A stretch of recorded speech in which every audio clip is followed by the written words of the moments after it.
shall rise against nation, and kingdom against kingdom. There shall be famines and pestilences and earthquakes, and this gospel of the kingdom shall be preached in all the world, and then shall the end come. Tell us, when will these things be? And what will be the sign of your coming and of the end of the age?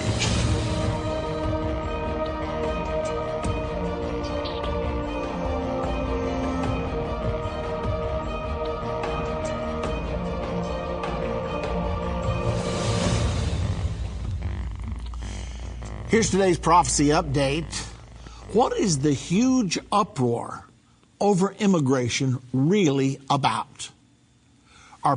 People are demonstrating at airports. Why?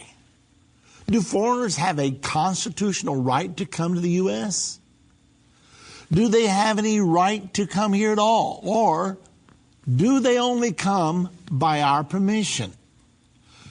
We'll explain the real reason behind the huge crisis on today's edition of End of the Age.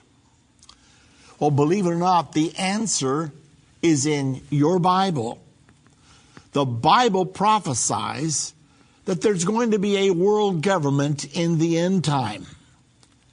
Consequently, since the Bible's, I'll tell you what let's do. Let's just pause a moment to read at least one of the verses. This is Revelation chapter 13, verse 7 and 8. It's speaking about the one world government of the end time and the Antichrist that will rule it. Here's what it says.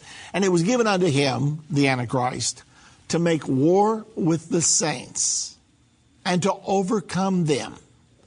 And power was given him over all kindreds and tongues and nations. And all that dwell upon the earth shall worship him. That means they'll give their allegiance to him, whose names are not written in the book of life of the Lamb slain from the foundation of the world. So there's the prophecy about world government. There are others. In Daniel chapter number 7, it talks about a power that will devour the whole earth. It's the exact same power as is being referred to in Revelation chapter 13, verse 7 and 8. Many other places in Scripture talk about a world government being established just ahead of us now. Now, Mr. Strobe Talbot, just in case you think that this idea is just too outlandish, Mr. Strobe Talbot made this statement way back in 1992. It was the July 20th issue of Time magazine. He was a journalist for Time back in those days. Here's what he said. In the next century, nations as we know it will be obsolete. All states will recognize a single global authority. National sovereignty wasn't such a great idea after all. I'll never forget when I read that.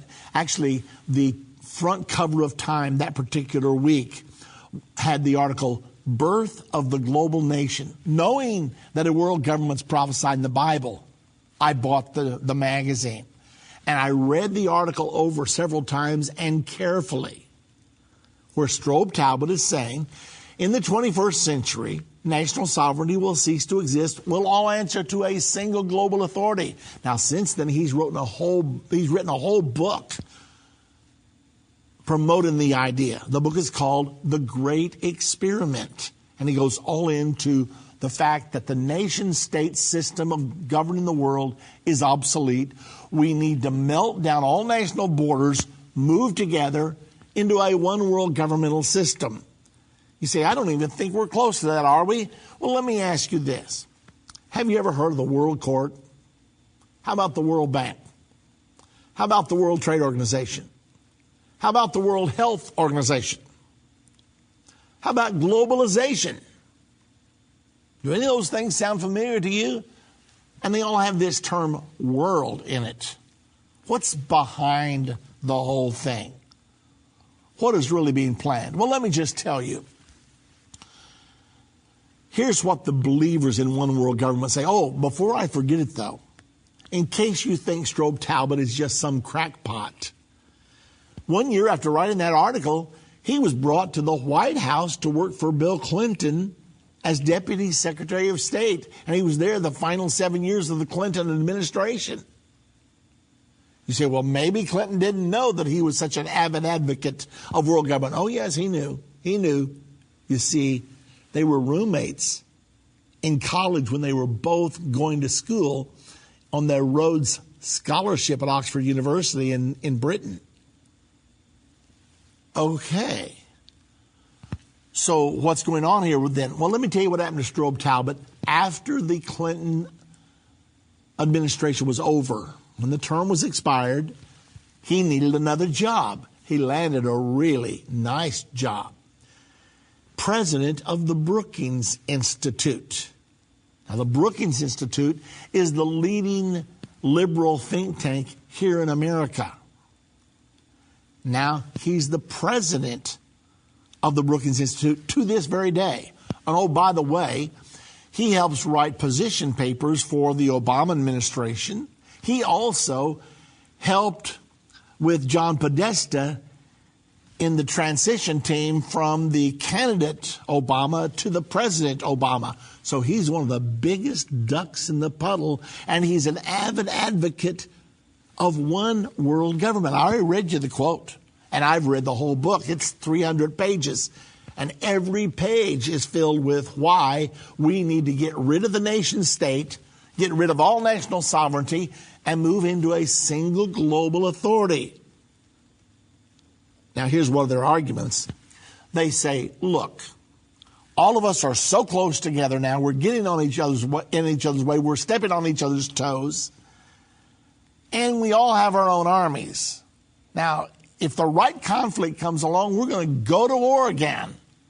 The only way to stop war is to dissolve all these individual armies, place it under a single global authority, obviously the United Nations, and then when there's a dispute among the states, they go before the UN Security Council and they plead their cause there. The UN Security Council makes a decision and the whole world has to abide by it.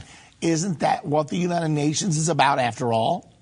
I mean, when you sign up for the United Nations, you sign up to accept the rulings of the United Nations. So if the UN Security Council makes a ruling, then everybody's got to do it. And if they refuse to do it, they don't have an army to resist it. All you have is one army under UN authority. And so, no more war. Does that sound good to you or bad? There's one thing about it that bothers me. What would happen if Adolf Hitler managed to get control of the only army that's left? Then what? Well, obviously, we'd have the worst tyranny the world has ever known, because now we've destroyed the checks and balances. There's no United States of America to come over and to defeat Adolf Hitler. So he'll be the undisputed dictator of the world. You say that would never happen. Oh, yes, it's going to happen. Your Bible specifically says it. I already read it to you from the Bible, written 2,000 years ago. And we live in the time of that fulfillment right now. Well, what's that got to do with all of this demonstration over these border enforcements? You know, that's all President Trump is doing. He's enforcing our border. We don't have to let one person come into the United States of America, just like you don't have to let one person come into your home. This is our home. And a person doesn't have a right to come barging in your house and move into your spare bedroom or move your kids out of their bedroom and take it over. They have no right to do that because that's your home. The United States of America belongs to Americans. Now, if we want to invite them in, then that's well and good. But if we decide that it's causing too much disruption and that we need to get things under control, and it's just not a good idea right now, and that's really what's going on right now. Now, the ACLU, they're out there demonstrating because they are one-worlders to the eyeballs. Why do we want all these immigrants that don't think like we do? They don't worship like we do. They don't believe in the same God we believe in. Now, are you listening to me carefully? I'm going to go ahead and tell you the truth. I know that Even Donald Trump is having to play politics right now. But the government of the United States of America, our Constitution, will not work unless the American people are of Judeo-Christian values. Because our government is a government of the people, by the people, and for the people. We're self-government. And if we don't govern ourselves, then government is going to have to come in and impose its will upon us. The reason we've enjoyed this wonderful run since 1776 is because of the Christian culture of America. We didn't have to have a policeman for every person to try to make them stay in line. If people are Christians, they don't steal, they don't kill, they don't cheat, they don't lie. So you need a very limited government. That's the reason many of our forefathers said the best possible government is the least possible government. But now government has grown and grown and grown and grown until they want to tell you what kind of bathrooms to have. They want to tell you which school you must go to, on and on and on. Because as we have moved away from God, we have moved straight into the arms of an all-encompassing government. Now, let's get back to our question today. All these people demonstrating at the airports. Now, I love to have goodwill toward people, almost to a fault. I really don't see myself as having any enemies. Yet if America doesn't think it has any enemies, we're not listening to the chants of Iran when they say, death to Israel, death to America, death to the little Satan, death to the big Satan. They've already stated that Israel will be wiped off the map by 2030, which is 13 years away.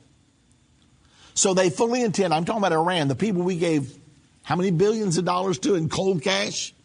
Wow, somebody was really off there, unless that somebody believed in world government. Why over the last 8 years have we just let our, maybe more than 8 years, let our borders down? Why?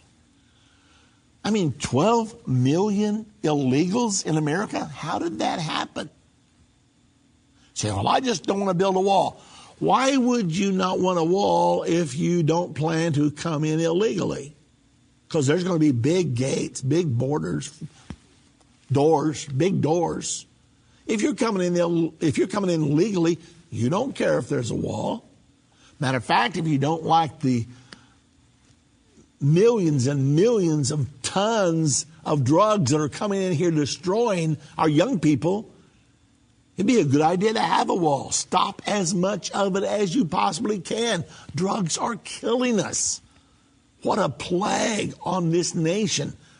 The drugs that need to be stopped. Oh, I've heard all the arguments.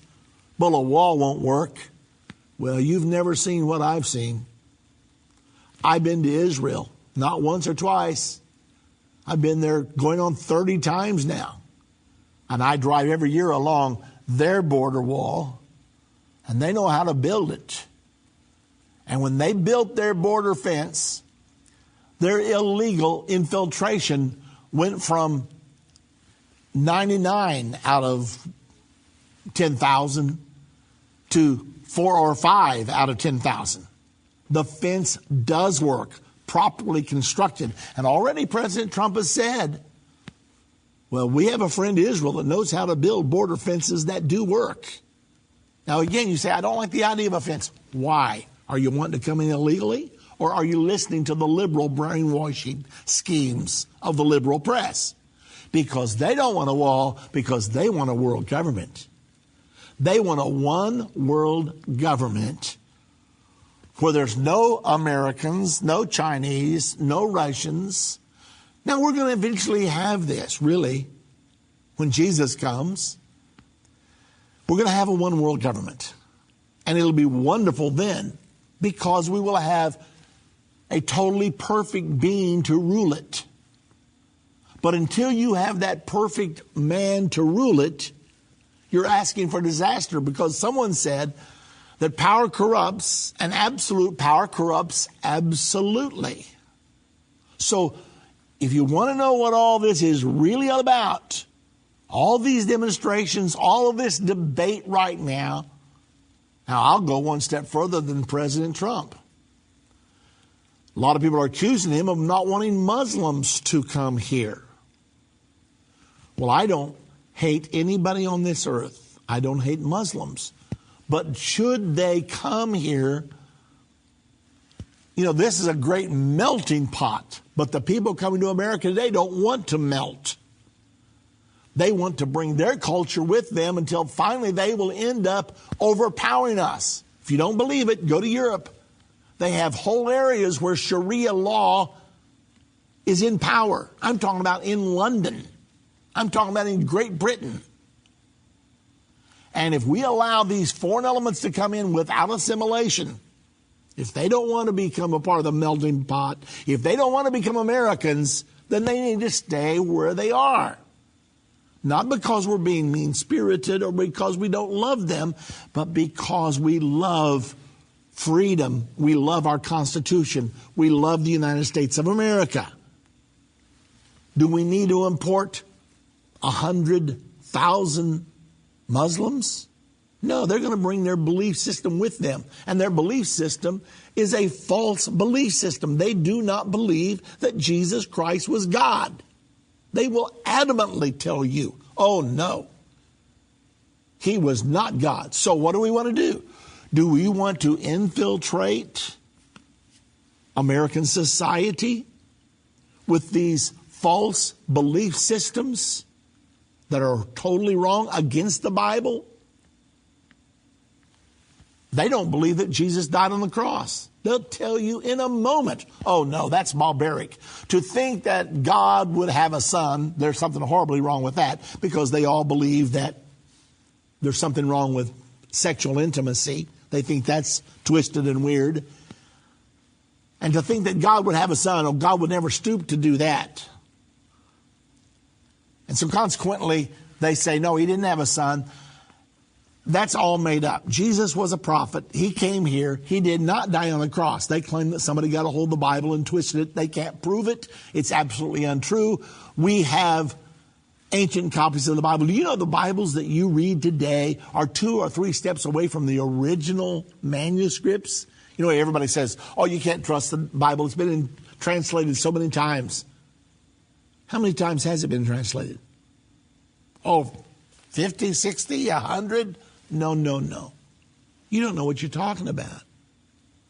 Do you realize the Bibles we have today are 2 or at the most 3 steps away from the original manuscripts? We have the most ancient manuscripts in our libraries today, and now they're online so that the scholars of the world can have access to them, and all of the new translations are being based on those original manuscripts. So the myth that our Bibles cannot be trusted is just that. It's the myth of someone who wants to discredit the Bible because they want to teach something else. Okay.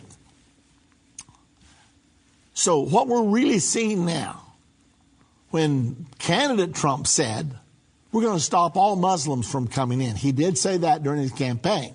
Now he's backing down from it and saying, well, we're going to stop these 7 countries that have been known for terrorism. They're the 7 countries that President Obama named, and therefore he's using that as an excuse. But the truth of the matter is, we need to stop the infusion of non-Christian people. See, we have freedom of religion in America. Yes, we do. But we don't have freedom for other religions to invade America. Once you get here, you can be an atheist if you want to. But if you come to our borders and you're an atheist and you don't believe in God, I think we should say, well, sorry, go back to where you came from, stay in your own home, because we're one nation under God. Because when you take God out of the United States of America, you are taking the basis for our Constitution away. We are one nation under God. You take God away, the Bible says righteousness exalts a nation. Sin is a reproach to any people. Let me pause to catch my breath for a moment. I want to make sure I tell you we're getting really close to heading for Israel again. That it will be April the 30th through May the 13th. This is a great trip. Now, it's a little longer than the normal trip because we're going two places. We're going to Israel, and we're also going to Rome. The two most prophesied cities in the entire Bible, Jerusalem, Rome. And the reason we're going there is because there are great prophetic fulfillments taking place in Jerusalem right now. And there are also great prophetic fulfillments taking place in Rome. The Bible is full of prophecy about Rome. And while we're on this trip, I will be teaching every step of the way how this particular location fits into the prophecies of the Bible. Furthermore, this is a special year, 2017.